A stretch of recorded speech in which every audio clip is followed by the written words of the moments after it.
میرے بھائیوں، ہم لوگ جسم کے چکر میں پڑے ہوئے ہیں، یہ جسم تو قبر کے اندر چلا جانا ہے، روح پر محنت کریں۔ آج سنی دعوت اسلامی کا یہ آپ کو پیغام ہے، روح پہ محنت کرو۔ روح پر کیسے محنت کریں؟ پہلی چیز، باوضو رہنے کو لازم پکڑو۔ دوسری چیز، اللہ کا ذکر کثرت کے ساتھ کرو۔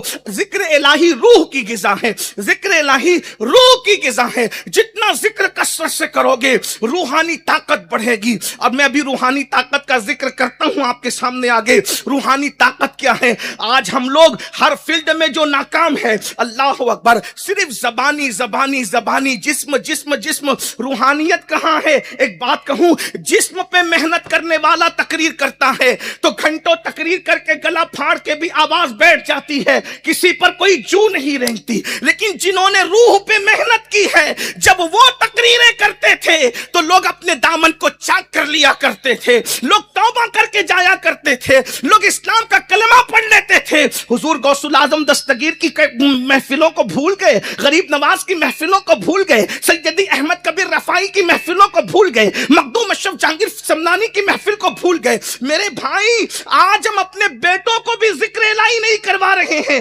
ہمارے مرشد شاہ برکت اللہ عشقی پیمی مہریروی رحمت اللہ علیہ جب اللہ کا ذکر کرتے تھے تو ان سے ذکر الہی سن کر کے پرندے بھی خدا کا ذکر شروع کر دیا کرتے تھے۔ جس کی گلی کے پرندوں کو بھی ذاکر بنایا ہے، یہ روحانی طاقت کی برکت ہے۔ آج اس امت کے پاس روحانیت کا خاتمہ ہو گیا، بلکہ روحانی سلسلہ جو ہے وہ بہت منقطع ہو گیا ہماری زندگیوں سے۔ تو اللہ کا ذکر کرو۔ ایک بات بتاؤں، جو اللہ کا ذکر کرے گا وہ کسی غیر کا ذکر کیوں کرے گا؟ آج ذکر الہی ختم ہوا تو غیبت شروع ہو گئی، ذکر الہی ختم ہوا چغلی شروع ہو گئی، ذکر الہی شروع ہوا اس کی بات شروع ہو گئی۔ میرے بھائیوں، ہمارے اسلاف یہ سب نہیں کرتے تھے۔ ذکر اللہ کرو، زبان سے کرو، اتنا کرو، فرمایا حدیث پاک میں آتا ہے، اللہ کا ذکر اتنی کثرت کے ساتھ کرو کہ لوگ تمہیں ذکر کرتا دیکھ کر دیوانہ سمجھنے لگے، لوگ تمہیں پاگل سمجھنے لگے۔ کثرت سے اللہ کا ذکر کرو۔ اس کے بعد خدا کے ذکر کے ساتھ درود شریف کی کثرت بھی ہونی چاہیے، تلاوت قرآن بھی ہونا چاہیے۔ بلکہ بزرگوں نے ایک شیڈول پیش کیا ہے کہ ہم لوگ اس کے مطابق جو ہے وہ زندگی گزار سکتے ہیں۔ میں ایک چھوٹا سا خاکہ حضرت ہمارے مرشد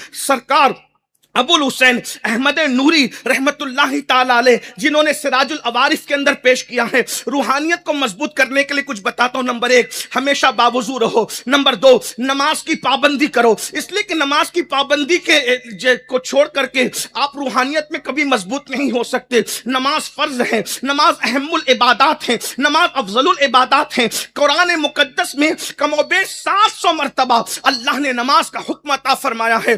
یہ مت سوچنا کہ روحانیت نماز کو چھوڑ کے ملے گی، کبھی نہیں ہو سکتا، اس لیے کہ روحانیت اور نماز کا بڑا مضبوط رشتہ ہے۔ میرے بھائیوں، تو یاد رکھیے، نماز کی پابندی ہو، اس کے بعد ہر نماز کے بعد کوشش کرو پنج گنج قادریہ پر عمل کرنے کی، کیونکہ حضور غوث الاعظم دستگیر سے یہ عمل منسوب ہے۔ جیسے فجر کے بعد 100 مرتبہ یا عزیز و یا اللہ، ظہر کے بعد 100 مرتبہ یا کریم و یا اللہ، عصر کے بعد 100 مرتبہ یا جبار و یا اللہ، مغرب کے بعد 100 مرتبہ یا ستار و یا اللہ، عشاء کے بعد 100 مرتبہ یا غفار و یا اللہ۔ یہ صغیر ہے اور کبیر بھی ہے، وہ آپ وہاں دیکھ سکتے ہیں سراج العوارف کے اندر، دلچسپی ہو تو اس طرف توجہ کریں۔ اس کے بعد پھر جو ہے سونے سے پہلے 3 مرتبہ سورہ مزمل شریف کی تلاوت کر لیں۔ یہ وہ عمل ہے، فرمایا جو سونے سے پہلے 3 بار سورہ مزمل پڑھتا ہے، روحانیت کا بڑا معاملہ اس کا ہوتا ہے، شرح صدر نصیب ہوتا ہے، دل میں نور آتا ہے اور اللہ اس کو وہ مقام عطا کرتا ہے، جو دعا کرتا ہے قبول ہوتی ہے۔